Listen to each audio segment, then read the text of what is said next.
Hello, beautiful. Welcome to Beauty in the Break. We're so glad to have you here. And we have today a very special guest. I'm so excited to introduce her. Her name is Mel Collins. She is an award-winning jazz vocalist who has performed with the South Coast Symphony and lent her vocal talents to artists like BTS and Michael Bublé. Her voice has been featured in commercials and on TV across HBO Max, Cartoon Network, and Netflix. She spent over 8 years as the premier jazz singer at Disneyland's exclusive Club 33 and has released 5 jazz albums. It's true. Welcome to the show, Mel Collins. Hi. Hi. Thank you. What a sweet welcome. I sound good when you guys talk about it.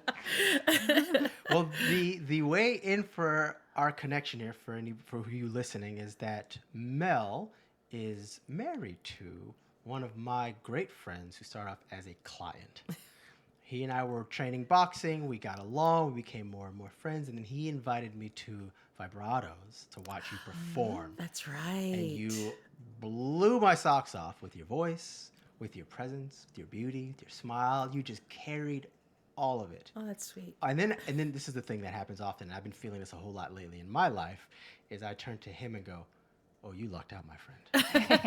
You lucked out. You got you dated up. You dated upward. And I'm feeling the same mutual. in this capacity. It's mutual. We are equally yoked. We've got a good thing going on together. Yeah, he's a beautiful soul too. So yeah. Thank you for the work you do on my husband. That is right. That is correct. Yep. Very often I do find that if the client tells me something that their wife wants them to look like, or I go for those. Yeah. Because they'll come back and say, my mom was like rubbing my mom. Freudian. too. Yeah. My wife was rubbing my arms. I go, I know. Yeah. I know. You're welcome. Yeah. Yeah, when we first started talking about who we wanted on the show, your name came up first and foremost. We wanted to have you here. Tell us your story. Tell us all the good things, Mel. Gosh, there's so much. I love jazz. Let's start there. I love classic jazz. I love jazz standards. There's something called the Great American Songbook, which is basically all the jazz standards you've heard your whole life, like LOVE or I Can't Give You Anything But Love. How did you come to find that for you? From where I come from, I say, like, I grew up singing in church. And so, like, my dad was like a minister. We were there like every Sunday without fail. I hated it, but I was there every single Sunday without fail. But the part I did enjoy was the music. Always loved the music. I would sing in the choir, but I was like fourth alto from the left because the people who sang the solos, who did all of that stuff, these amazing voices the world would never hear. Like Aretha Franklin would be like, "Oh my gosh, I'm nervous." Like, these are the people that would sing the solo. And so I never thought that I could do that. And I love to act. And I said, okay, when I went to school, I thought, okay, well, I can act and sing a little bit, so I'll do musical theater, not realizing that I had a gift as well, just differently than the way a lot of people, or I should say society, hears Black women. You know, they all think they're like Jennifer Hudson, and there's like such a range of voices and everything. So I went to school for that, and I was doing well, and then I started to have vocal issues. I started to have these things called nodules, and they are like blisters or polyps on your vocal cords. They can develop for 1,000 reasons, but what you always end up thinking is that it's your fault. I started to develop that, and it was really putting a hamper on how I could audition or how I could perform. And one day I was in a Tower Records. Hello, kids. I'm old. So I was in a Tower Records, and I was looking through the bargain bin. This is what you had to do to find music. You had to look through a bargain bin, and I found a CD that said Ella Fitzgerald Gold Collection for $1.99. And I seriously thought about not buying it because I was broke, and I was a college student. And now I think about that and what a find that was, and it was basically free. It was a gift, you know. And I put it on, and the music on that lightened my soul. Like, it just shot me out of depression so fast. Like, I found my tribe, that sound, the music that I love, that my voice did naturally. And it told stories. The Great American Songbook tells great stories. It's from Broadway. Like, all those songs are from Broadway. Yeah. And then all the jazz artists, pop artists of like the 20th century, they all sing that music. If you're wondering where the music comes from, it comes from Broadway. So yeah, I started to sing that. And with jazz, it's about improvisation. So you can put it in any key. So if you're having a tough day, lower the key. If you don't like the note, you can change the note. You know, you can't do that in musical theater because people are coming expecting to hear what they're expecting to hear. One of my good friends, you know, was Elphaba and Wicked. And when she was having a rough day, she was like, they're expecting, like I can't not do it, right? Yeah. And the thing that's beautiful about jazz is nobody's expecting you to do that. You kind of have to stay with the melody the first time through if you respect the music, I think.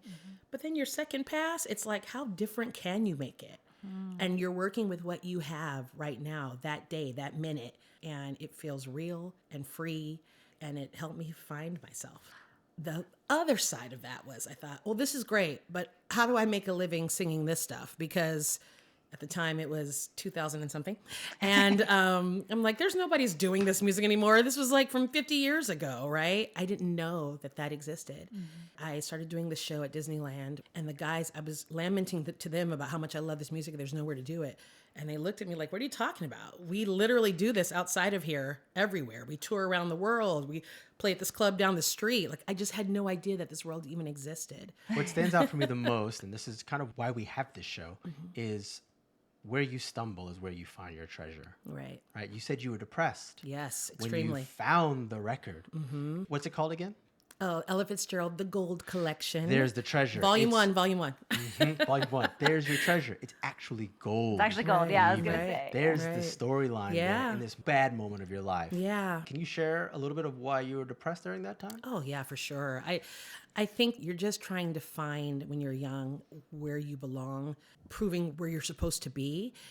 And that was double-sided for me because I was also, at the time, the only African-American.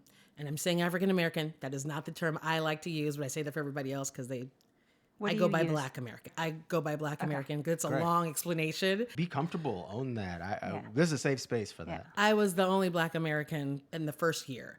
At your school? At my school, Okay. in that conservatory. There was a conservatory, and I was the only one. I had been in that space several times in my life. I grew up in a suburb, predominantly white suburb. So I was not necessarily uncomfortable with being in that space. I'd just known it for so long, I'd gotten used to it. But it came with all of the micro and macro aggressions you could expect. The difference this time was everybody in that area had to earn their spot. There's always a feeling of proving yourself, I think, if you're a Black person or a person of color or anybody that might be marginalized. Whenever you're in a status quo community, there is a feeling that comes that I have to prove how I belong here. I was battling that at the same time realizing, oh no, now my voice couldn't do what they expected it to do. Now they're right. Now I don't feel good enough. Now I don't belong here. Now because I can't do all the things that they expected me to do. Well, what they were expecting me to do was be someone I wasn't. As though I hadn't learned yet that what I have to offer was more than enough. I didn't know, it's just maturity and time before you can prove to yourself that you belong somewhere. That's all you need to prove it to is yourself, not anybody else. What did they want you to be? There was a young lady who had been in the program prior to me, like the year before. We're friends now. Her name is Vanetta.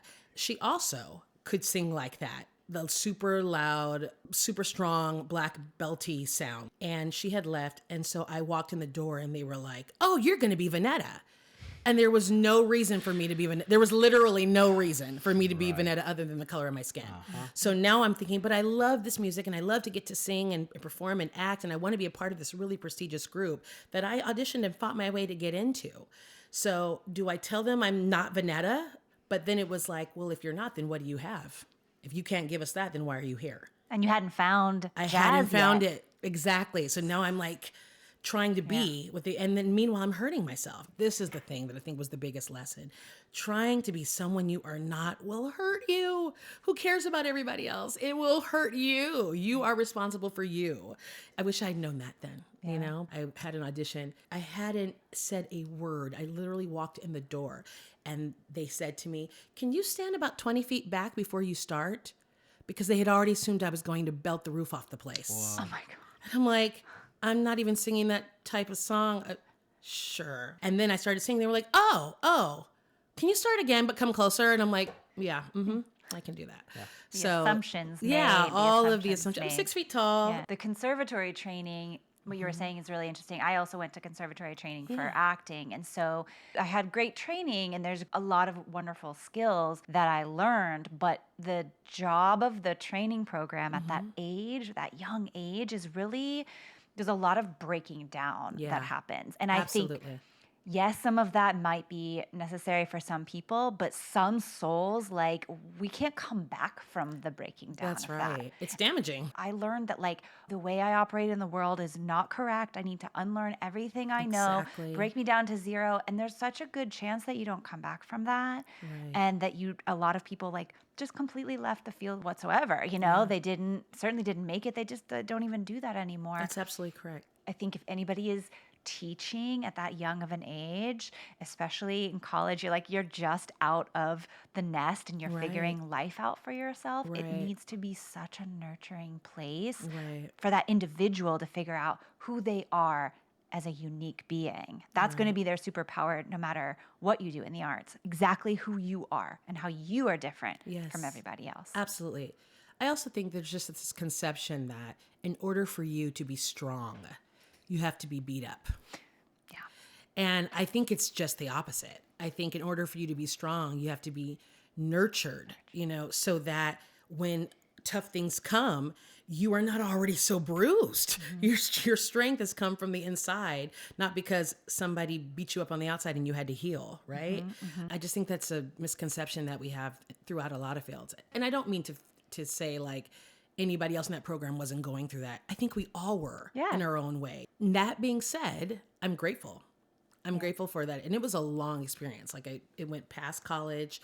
I had to have vocal surgery twice. Okay, talk about that. Yeah, talk about your surgeries. Lord. Okay, so the first time I waited because, everybody was terrified over the Julie Andrews thing. Julie Andrews had vocal surgery. Mary Poppins, that we all know, had vocal surgery, and it went badly, and she wasn't able to speak or talk, and that was like shocking. I remember this so clearly. It was like early 2000s, shocking to all of the world, and like, how could this happen? How could Miss Julie Andrews like no longer sing? And so then it kind of put this whole brush over never have vocal surgery because it's going to screw you up. Which is not true. It's not the case. You got to have the right surgeon. You have to know exactly what's wrong with you and what's needed. It's not all the same. I think that fear keeps you from being free. So I struggled for years because I was just afraid to do the thing that was going to give me the freedom. I finally got to a point where I could barely speak, let alone sing. And so it was like, if I'm going to continue this at all, I've got to do it. And I was still young, so I still had, youthful core, as you will. I had the surgery, and oh my God, I was so like, why didn't I do this sooner? It taught me that what I was doing already was the right thing. I was having the right technique. I was using the right support. I was drinking the right water. I was doing, all the things I could do to make myself okay. It wasn't me. There was something that happened to me. And what the doctor said then, I'll never forget. You have a couple of physical things that are going on with you, and it makes you more susceptible. It doesn't mean that it's going to happen, but it just makes you more susceptible. I was grateful for that because it taught me like, okay, this is not something I'm doing. Yeah. It's just something that happens to me. Like we all have stuff that makes our lives a little tough. Yeah. Right? And then relieve the guilt of it Exactly. too. If like I have done something wrong, I'm a bad singer, I have bad form, which is what the world wants to tell you. Yeah, absolutely. All of those things. And then ironically, the confidence came. I could do anything, right? I had watched all my friends, go off to Broadway and have better careers and really flourish. I was depressed because I kept feeling like there's something wrong with me that I can't fix. I'm also a very private person in that way. I was embarrassed. I'm doing something wrong. I'm embarrassed. Again, that feeling of not belonging here. I don't deserve my place here, right? So then I have this surgery, which is, fixes everything, or so I thought. And I'm doing all the things. Everything's great. Years are happening. And I'm starting to notice something again, but I'm like, nope. I already went through that. We're fine. There's nothing happening. There's nothing to see here, folks, As time went on, I had some physical challenges. I actually went, hello, everybody. You're about to learn me really well. I went through early menopause. Like I was 35 years old. Whoa. Yep. Wow. But this goes back to what the doctor was saying. Is like, you have some things that are going on with you that you might like just watch out because It's not you, it's just your body, it's genetics, right? So because of that, with the hormones and everything else, it just swole me up so bad that it just took one job, that it started again. This time I went to the doctor right away, had him check it out. And they were like, yeah, you have this, and it's starting to harden fast because of early menopause, all of those things. So here's what we're going to do. We're going to set you up for a second surgery. And I thought, oh my God, I don't know anybody who's had one, and I'm having two, Yeah. But this time I thought, this is something happening to me, not that it's me. So I was able to keep that separate from who I am, what I bring. I had learned that I have value. I had learned that I belong no matter what. So this time, it wasn't a personal battle on the inside of me. It was a frustrating battle, but not a personal battle. And the good thing about it is I went to my husband and I said, this is a trigger for me. It's a very scary moment. So if I'm weird, it's because this is something that shook my entire adult life. So just give me a little grace as I'm navigating. He was Johnny on the spot. He was so supportive. He understood. I waited, I think, a little bit too long to do the surgery because I had a job. And I was like, I'm not leaving this job. I'm going to finish this job. And it was a good paying job too. And I finished it. And then I scheduled the surgery for the day after we finished. Apparently I went to sleep on the table.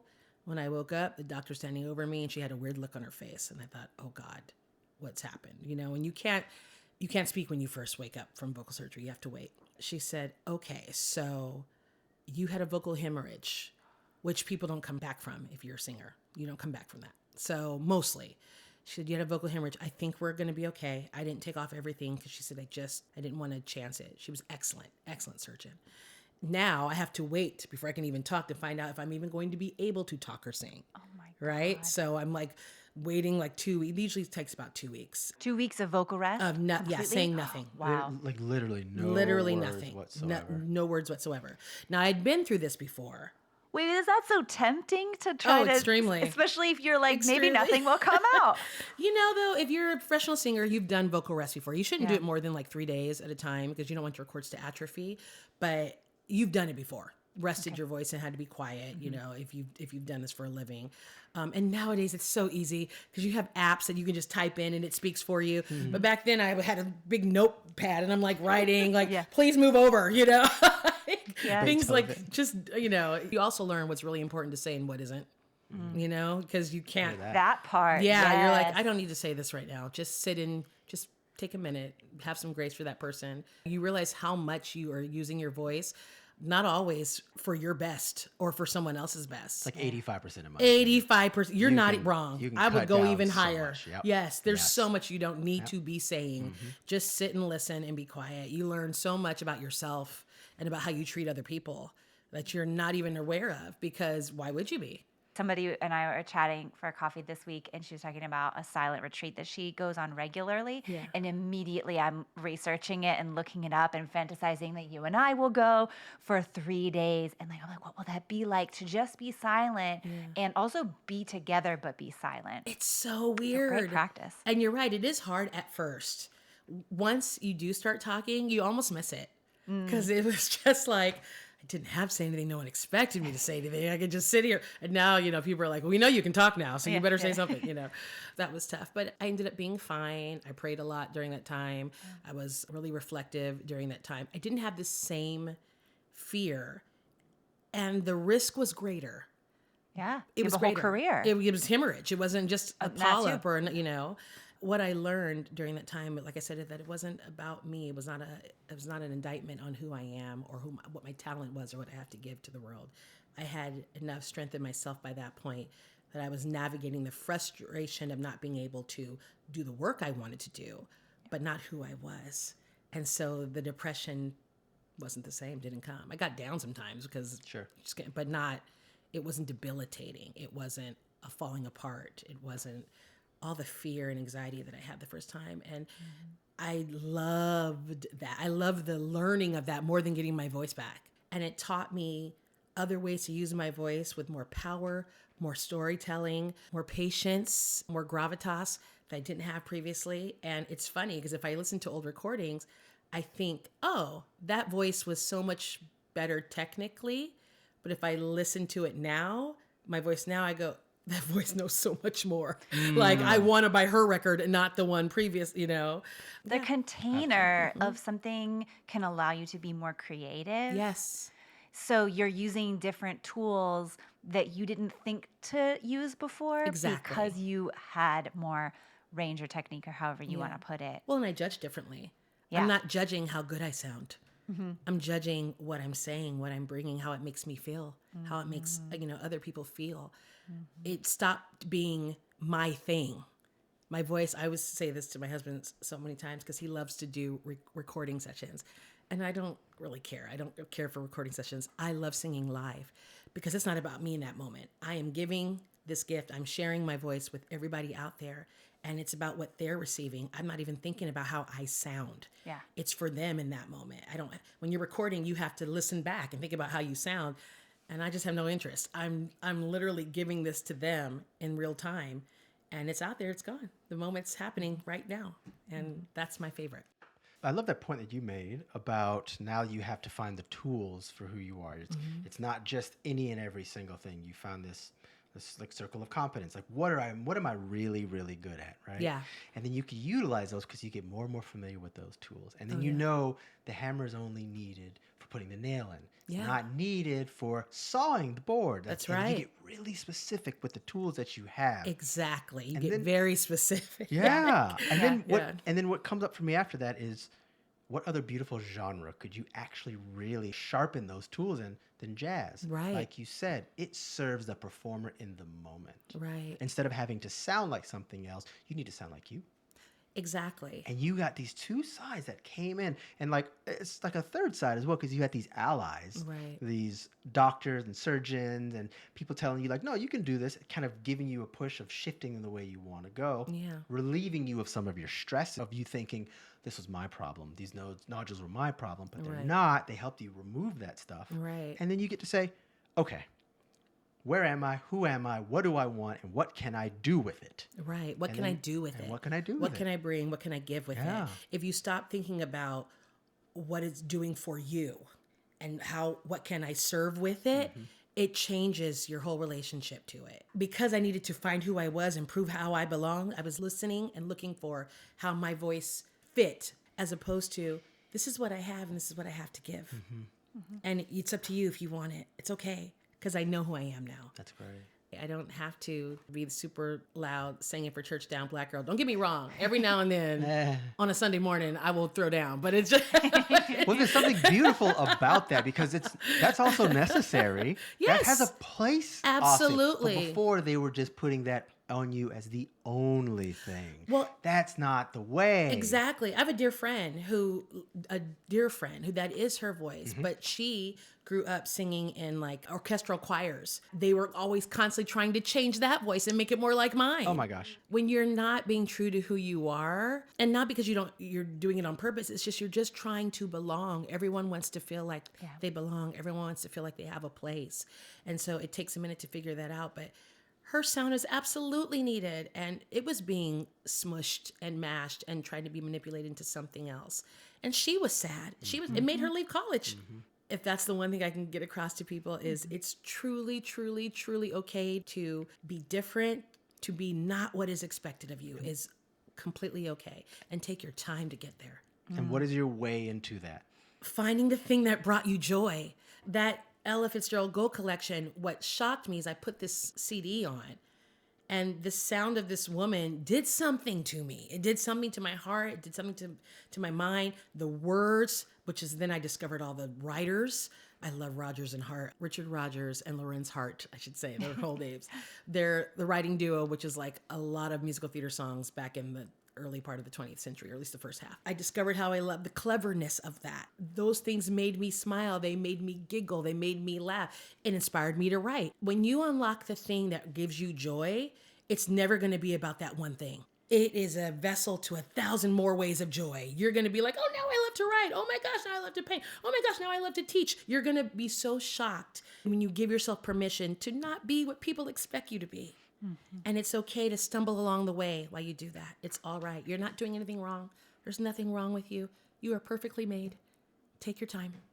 That's fantastic. That's my sort of that's that sort of know your joy, have your joy, follow your bliss mentality. Yeah. I, at some point in my life, shifted my perspective, and metaphorically speaking, I stopped thinking I was the light bulb. I started realizing I was the illumination. When I got there, everything out here was just a secondary response to what I was giving out, because I was invested in the illumination. Right. You know, like you drive to Disneyland and the sign says Disneyland 56 miles. You don't stop at the sign. You go, no. Great, that's a signal. Right. I'm doing the right thing. Right. What is the source of the right thing? Right here. Right here. Not the sign. Right. Not the green grass, which sometimes it is green on the other side, but all of them have manure in it, by the way. So let's not forget that. That part. Well, that's how you grow, right? Exactly. So let's keep that in mind. Right. We can and this all day. We really can. Right, but I love what you said that about being the illumination and not the actual light bulb. Like, we get so stuck on what we're supposed to be or the destination or this actual thing. And it's really how the Disneyland sign made you feel. So you kept going in that direction. Mm-hmm. So what I would say is, even if you're in your darkness or you're in a down period, there are going to be things. They're going to be that gold collection record that make you giggle inside. Always. Pay attention. That's right. Pay attention. Yeah. Always. Write it down. Don't be like, oh, that was nice, and move on. Wherever they are, even if they seem weird or small, there's a connection, I promise. There's always little signs. There's always little things trying to shift you towards the illumination, if you will. I could not agree more. You know, everybody has different beliefs and religions and whatnot. My deepest belief, the one that is in my core that I probably can't ever change, is searching for synchronicities. Absolutely. Finding these moments of, whoa, hang on. Out of all the options in this world, I ended up walking into this shop and met this person that I was needing to help sell me a packet of peanuts. I don't know, you know, but those synchronicities in the world are just so much for me. Right. I found out, and I'll make this really quick. I found out on February 17th, in 12 years' time, on that same date, twice I got a nail in my tire and had to get it plugged and posted on Facebook about it. In a year apart, I went to Griffith Park to hike, went to the top and said, take a picture here for me, please, to this person. Opened my phone up, got a memories notice of, this is what you did a year ago today. And it was standing in that same exact spot when I looked at the phone. I had these rehearsals that went so well for this show. I was so jazzed, and I usually keep rehearsals to myself because what are you going to talk about rehearsals for? I went online to post it, and my memory said, you had already posted this 12 years prior. Right. All on February 17th, the same day. Right. I have no clue of breaking that down into logic. I'm disinterested in that. Those are just the signals, the sign on the road of the synchronicity of your life. Well, these are the things that bring you joy. Exactly. Yeah. So you're expressing that, and it's coming around, the cycle of your life comes around somewhere around February 17th, you know? And who knows, that may change at some point. It might be a different day. But the fact that that's happening means that you're paying attention to it. Absolutely. And I think that's fantastic. Right. The light bulb changes. I'm the illumination. You are the illumination. Let that light bulb change. Yep. Yeah. I also think the joy part, the like, oh, this little weird thing lights me up and makes me giggle that makes no one else giggle, right? And you follow that, you start to piece that together. Yeah. That is not someone else's version of what your career should be, or maybe you should be a lawyer, like somebody else. That's your very unique path to whatever this life journey is. And in your uniqueness, there's your job security right there. Nobody can be you. Well, nobody can be Mel Collins doing what you do, right? Because you're uniquely you. Well, you have to believe in yourself enough to know that, though. Yeah. And I think in the moment when it's happening, particularly if you're young, you don't know that yet. That's the moment of going, oh, right, this is what I have to bring. There's only one Mel Collins, right? If I had gotten stuck on, but I'm supposed to do this. Yeah. I'm supposed to do this thing over here. People have told me I'm good at this over here. I should do this thing over here. As opposed to, well, you're doing it because people told you were good at it. Not because that's necessarily what's giving you joy. You're trying to belong, so you're doing what people expected of you. That's you being a light bulb and not the illumination. Like, that's literally that time period for you to figure that out. That's the tough period. It's not even the nodules. It's not even the surgeries. It's realizing this is the thing that you can do that brings joy to yourself, which will bring joy to others. Yeah. Right. Stay open for that. It may change. Stay open for that. And all the things that happen to you, okay, They're going to work together for your good. Just give it a minute. Just give it a minute, And in the meantime, find people who will have grace for you and support you while Nourish you're doing it. you. Nourish you and not continue to try to put you into a box. You do not belong in a box. You're too big for that. All of us, we're too big for that. Wholeheartedly. There's new studies now that show that their neurons are responding to somebody else's subconscious action. So if they're seeing somebody who's thinking or feeling fear but not showing it, that other person will sync up and Get recognize out that of too. here, really? Yeah, and then like they did a whole other part of it. Like if you name it, it moves to the front of your thoughts. It's a whole bunch of cool stuff. But what's cool about that is if you have a subconscious part that recognizes this subconscious part and you're an authentic person, Yeah. that's why we like authentic people. Yeah. Because we can pick up on that authenticity. vibe, Whether we want to recognize it or not, or whatever, you can pick up on that realness of a person. Right. And everybody has a voice. Everybody's voice is unique, right? Right. We got hands, but we got fingerprints. Right. The world will give you the layout of the way to do something, and that seems really easy. And that's short-term gain, long-term pain. But you should reverse that. Short-term pain, long-term gain. Right. And that's by being the most authentic version of yourself. Right. You mentioned having support systems and having people there and allies. And I remember you told me this story once. You felt overwhelmed by how much new information, how many new pieces you had to learn. Yeah. So this is when I started to do jazz as kind of a living or part of a career. When I found out from those guys, I'm going to give them a shout out right now just because I owe them the world. I love them. These were musicians from Disneyland, and they were in the Jambalaya Jazz Band at the time and the Royal Street Bachelors at the time, which was like bands that had been around Disneyland almost since its conception. They had been playing at the resort for years and doing this for years. And that's when they were like, hey, you can do this on the outside. You can go to these clubs. They'll pay you this much. You can go on these tours. They'll pay you this much. And there's a whole world out there that loves this music and will pay to hear this music. I mean, one time I said, how many jazz standards are there? Because that's me. I'm like, give me the list and I'm going to learn this stuff. Give Check me the the, boxes. exactly. Like, what is the formula? And I love rules so that I can break them. I'm that person that's like, I'm going to do it my way. Just let me know what the rules are so then I can do it how I want. And I was like, how many standards? And I'm thinking, I'll do this in a weekend. And my one friend said, Kenny Tressiter said, there's, at least 1,000. And I said, I'm sorry, excuse me. And he was like, yeah. I was like, there's no way I'm going to memorize 1,000 melodies. Usually if you're fronting a band, you have to know it because we have to connect with all of you. So we have to kind of know it. And I was like, there's no way. And he was like, they all were like, easy, pick 20 tunes, start with 20 tunes. Just learn 20 tunes, And I'll be honest, at this point, I've only memorized like maybe 220, but like, there's a long way to 1,000, and some of them don't even have lyrics. So I don't have to know all those. But there's a great lesson in that, in breaking it down. I'm someone who gets very overwhelmed when I can't imagine even learning 20 songs, but I'm very overwhelmed with like a project or some, you think about a career and I have to do all of these things to get to where I want to go, but breaking it down really simply. Learning 20 songs starts with learning one song. Yeah. Right. And so that breakdown starts to make it more manageable. And now you know several hundred. That's wild, actually. Yeah. So the name of the episode is going to have to be Disneyland because I used it as a metaphor. Honestly, I thought it was going to be one summer. I was going to work there for one summer. How long have you worked at Disneyland? It's been 25 years, my friend. Wow. In your best Actually, a little bit longer. from Titanic impression. Would you say? In your best rose from a Titanic oh my impression. gosh, it's been honestly. No, I That was it. 1998 is when I first started working there. Wow. I feel like everyone's going to know how old I am. And which is fine. I mean, it's fine. Talk about that in a second. Go ahead. We'll get to that. We're getting there. 1998 is when I first started working there, and I took a year off around 2000 to go work for Disney Cruise Lines.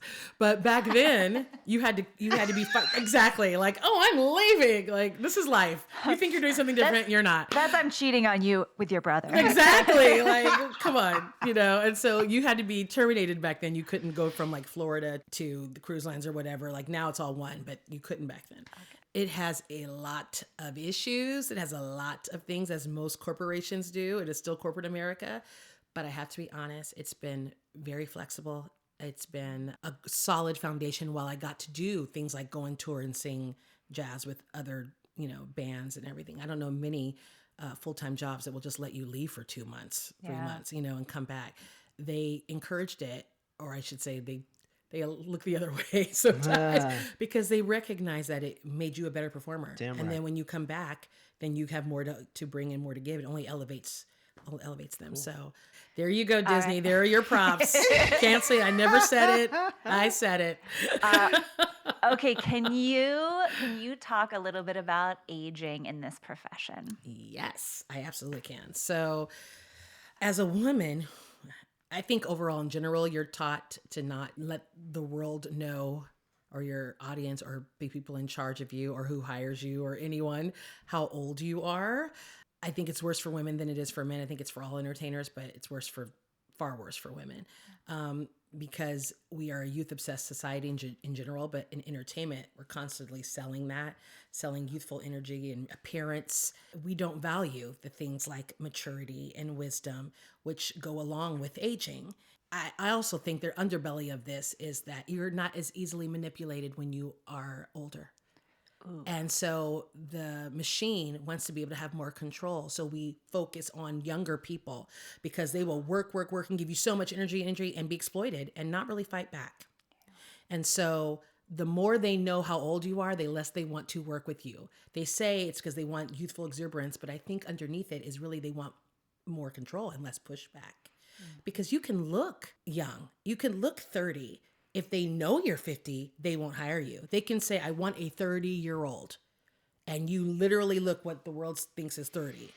And they were going to hire you. And they're like, oh, you're 50? We won't hire. I've watched them do it. I've watched this happen. I've been on the side of the table where we're hiring people and they go, I don't know. I think we want to go with someone a little younger. It's like, no, you love them. The second you found out how old they were, now you don't. Why? Do they know their worth? Do they know their value? That's it. That's what I think that's a big part of that. Because like I said, the looks can fool you. Mm-hmm. And if it comes down to it, they don't want the person with more experience. They want the person that they can manipulate and control. Mm-hmm. And this is a part of some of the don't tell people your age. Yes, it's very much a thing. Because if you tell them, then you won't necessarily get the job. Mm. If I think you're 30 and you say, actually, I'm 55, they go, oh, you're 55. We wanted to hire a 30-year-old. It just changes. They were going to hire you 5 seconds ago.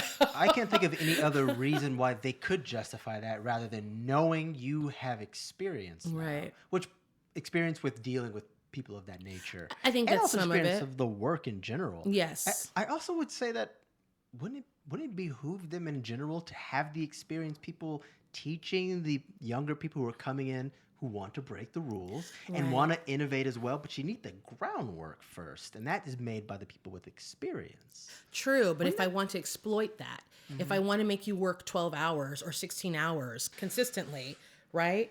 I don't want the person who's going to catch me on that on day one. That's right. That's right. You know, like maybe on day 5 or 6, the 30-year-old might say, hey, I think we're not. But the person who knows better is going to say, oh, wait a minute, we need to make these, if we're going to do 12 hours and I need to be paid at this much and I need to have this kind of breaks, and they don't want to deal with that. Or they're afraid, well, if they're older, they're probably going to get hurt. Let's say it's a show that involves a lot of dancing or movement. I may be better prepared to take care of my body because I've been doing it for so long. True. But I think, oh no, they're older, they're going to get hurt. And it's not true, but that's just, youth-obsessed society. So does this make you angry? And if so, how do you manage? It doesn't make me angry. I don't rely on it anymore. I think if I had to rely on it more, I might be more frustrated. It makes me more resigned to do my own thing and make my own rules. Great. This is where I rarely work in those kind of environments anymore. I mostly do things for myself. Like I'm mostly hiring myself out or getting my bands hired or contracted. So it doesn't matter. When you hear jazz, nobody cares if I'm 30 or 80 or 12. They don't care. Like, in fact, sometimes it's actually better if you're older because then the songs have more gravitas. If I'm singing Save Your Love for Me, it doesn't work if I'm too young. I need someone who's been through a little bit of life to sing At Last. At Last, and I'm 18. I'm like, no, there's not. You need a little. At last, a driver's license. Exactly. But I do think there's a little bit of sexism involved, for women, because it's about the beauty and the sex appeal. And apparently, as women get older, your beauty or your sex appeal is diminished. Not because of your actual physical looks, but what it implies is that your better days are past. Well, sure, if you want to prey upon someone younger who may not know how to spot your bullshit. Yeah. I think it all goes together. So, I asked that question about anger in particular, or whatever emotion, but mainly anger, because I've learned more and more in life that the more I'm able to feel anger and say, I see you, anger, great, that's it, it stops there. I lead better in my life without letting that anger influence me, letting that anger get a hold of me in a society that sometimes is going to give me, a black and Spanish man, Yeah. a lot of things that I didn't ask for. Right. Stereotypes, Right. assumptions. Well, Constantly. now we're back to the African American / Black American thing, and that I can say is an anger issue for me, because I don't like the term African American, because I feel like it's too broad and it glosses over Native Black people's experience here in this country. There's no getting around it. We're here because of slavery. So if I'm from Nigeria, I'm Nigerian American, right? If you say African American, you know how many countries are in Africa? What does that tell you? It doesn't tell you anything. That journey, that connection has been lost forever. That's just the truth. And I don't like glossing over it or making it seem okay by going, well, they're African American. Well, really? Where? Because but what I am is a Black American. The color bar was set up here. It has been established here. That's how it was set up. It's ugly, but that's the truth. And as long as there's a white America, there's a Black America. Because of that, Black Americans have contributed greatly to this land that didn't always respect them and love them back, right? You're right. So I'm proud of that. I want to say I'm a Black American. There's so much that we've contributed. That's what I am. It's a good thing. There's nothing shameful or negative about it. God bless Africa and all the countries within it. I respect it. I wish I knew. I wish my dad's dad could know what tribe that was from. Some people are lucky enough to be able to trace that. How but are they going to? Yeah. by and large, most people don't. It was not. cut off for a reason, Absolutely. you know? So, okay, then it starts here. Damn it, we helped build it greatly. I'm going to claim it. Yeah, the I'm first gonna time you claim said it. that to me, I said to myself, I'm adopting that. Because I agree wholeheartedly in so many ways. What part of Africa? I don't know anything about the tribes from before. Why would I even lean into that? I can't give anything about that.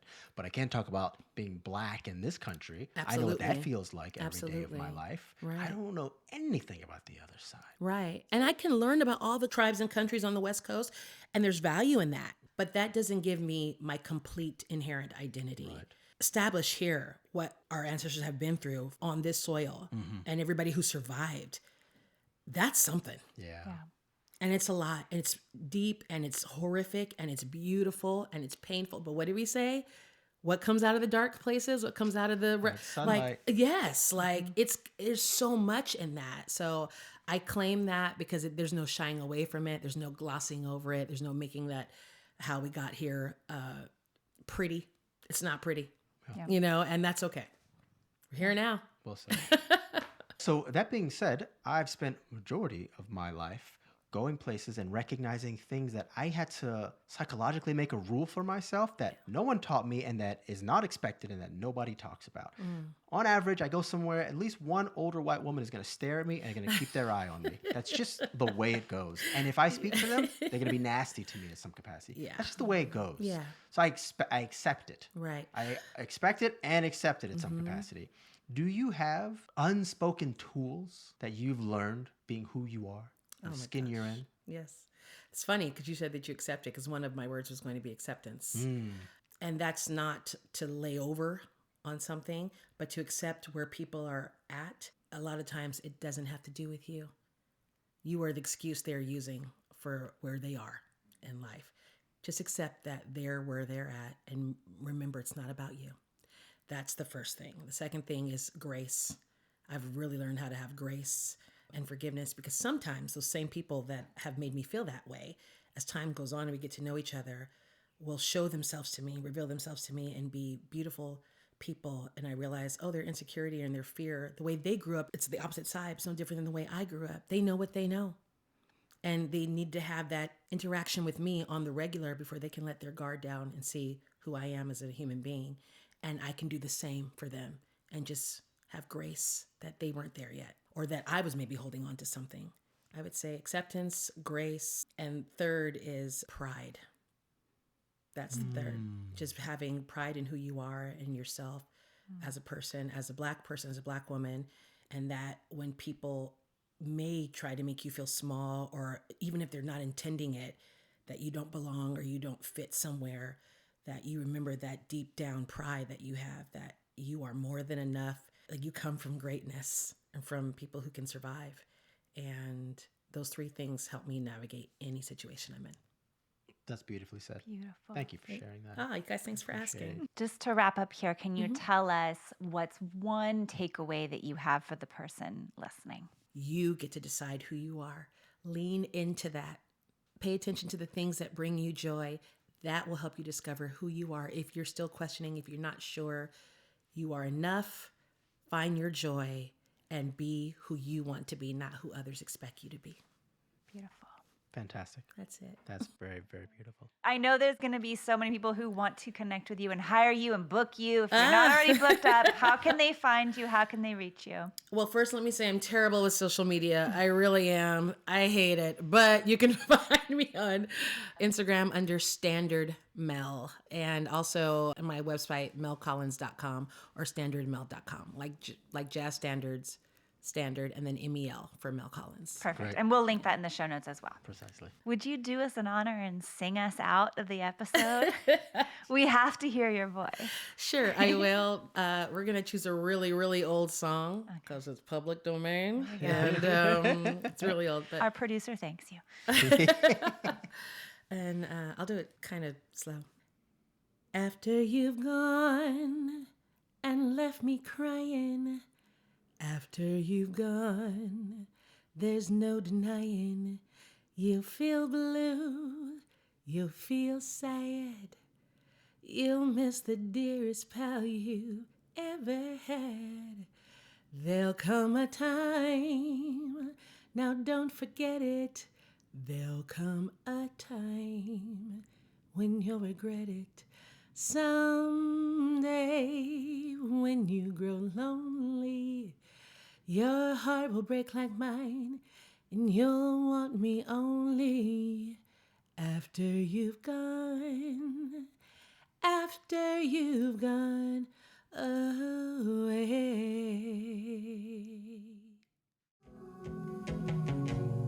If this episode spoke to you, take a moment and send it to someone else who might need it. That's the best way to spread these conversations to the people who need them the most. And if you want to keep exploring with us, make sure to follow Beauty in the Break wherever you get your podcasts. We'll see you next time. Beauty in the Break is created and hosted by Foster Wilson and Cesar Cardona. Our executive producer is Glenn Milley. Original music by Cesar and the Clue.